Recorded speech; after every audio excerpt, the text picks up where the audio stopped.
Hey guys, today we are jumping into 5 quick tips that we have put all over our social media and that we've had great success in sharing with and a lot of interest in. And we wanted to share these with our YouTube community as well to make sure that you were not missing out on the opportunity to potentially learn something new. These are very, very quick tips that you can implement right away into your training, into your gym routine, into whatever you want to do. And I know personally that you will get a benefit out of potentially every single one of these. So sit back, stay tuned, check out these quick tips. All right guys, tip number 1, talking about banded pull-ups. So often I see people putting the band up high. Not a bad idea, but what can happen is it can be a little bit more awkward to get into. And maybe if you followed us on Instagram, you can see what can happen if that band snaps in the wrong place. So instead of doing this, give this a shot next time you're doing banded pull-ups. Take that same elitefts light band, put it around your J-cups at the bottom, just like that. Now, you have a more stable band to use for all your assisted pull-ups.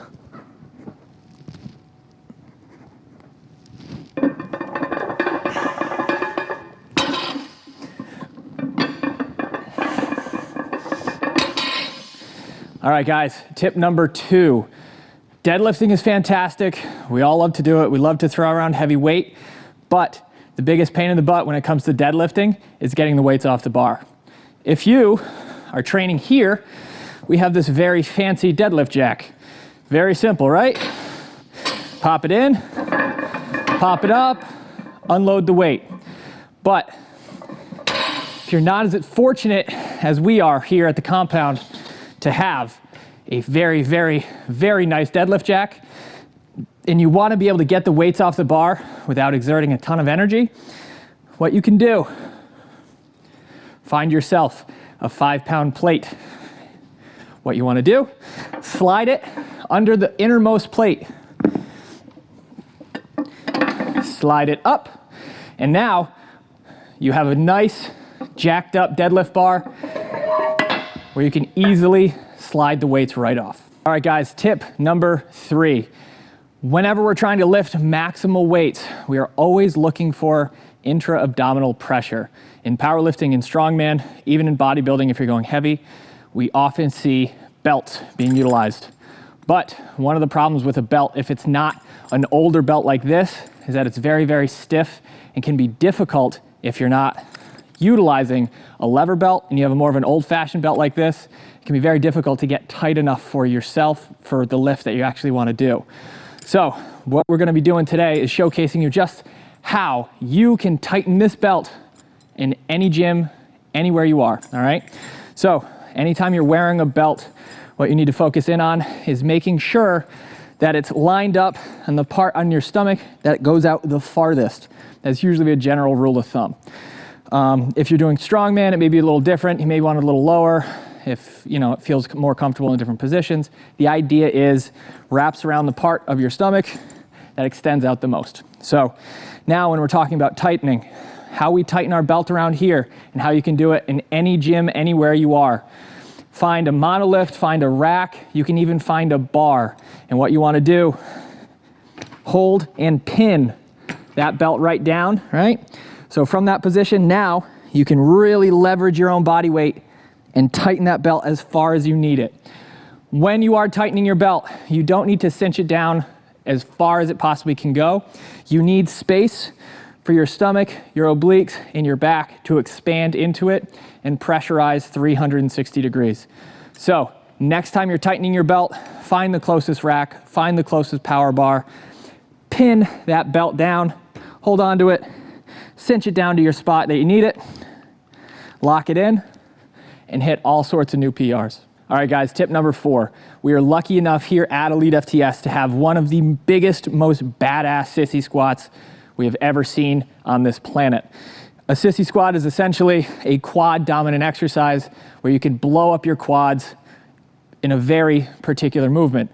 So if you have one, or if you have access to one, you really want to pin those shins in, pin those calves in, and keep the knees and shins as straight up as you possibly can, keeping the hips behind the knees. If you don't have access to a sissy squat machine like this, and you want to make sure you get enough work into your quads, I have a very cool trick that I want you to try using a couple Elite FTS bands. So what I need you guys to do is grab yourself a very heavy band from Elite FTS. I am using our Mammoth band here because it's big, badass, and I can. So what you want to do, wrap this around a pole, wrap this around a rack, and now stick your legs, one on each side.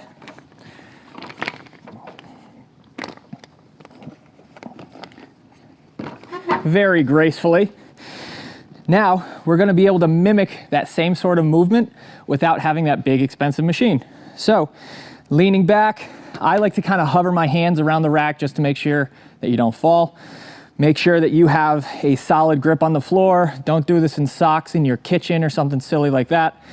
Make sure you're locked in, and now you can kind of lean back, mimicking a fairly similar style of squat, focusing in on those quads, allowing you to get the same sort of stimulus at home with far less equipment.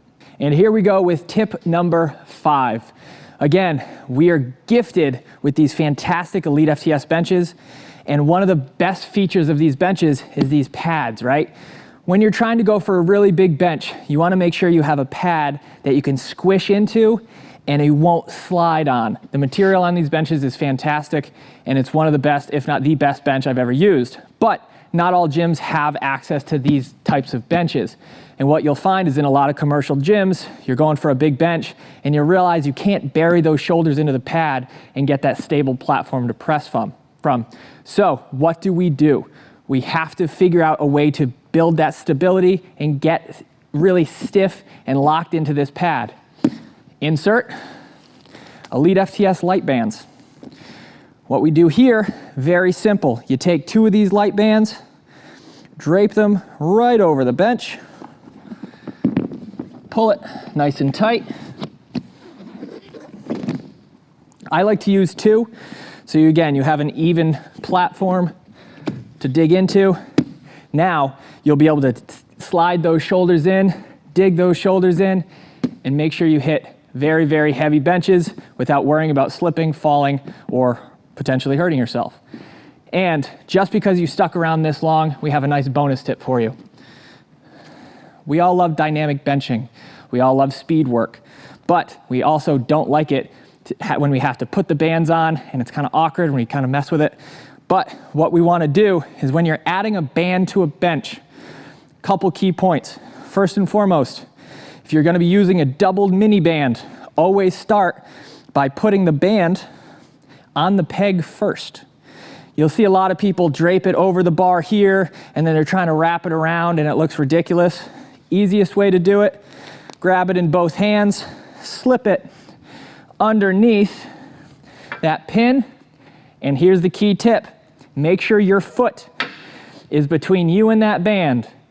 This is where we splice in the footage of me getting hit in the genitals with a band on our Instagram. Follow us if you don't follow us, @EliteFTS. Make sure your foot is in between you and the band, so when you grab these 2 together, wrap it around the bar, your future children are safe. Hey guys, if you like this video, make sure you check out all the other videos on our channel. Like, subscribe, share this with everybody you know. See if you can help other people with these tips as well. Share it with your gym partners, share it with your training partners, whoever you want to share it with. That sort of support helps us more than you possibly know. Again, like, subscribe. Thank you very much for watching, and we will see you in the next one.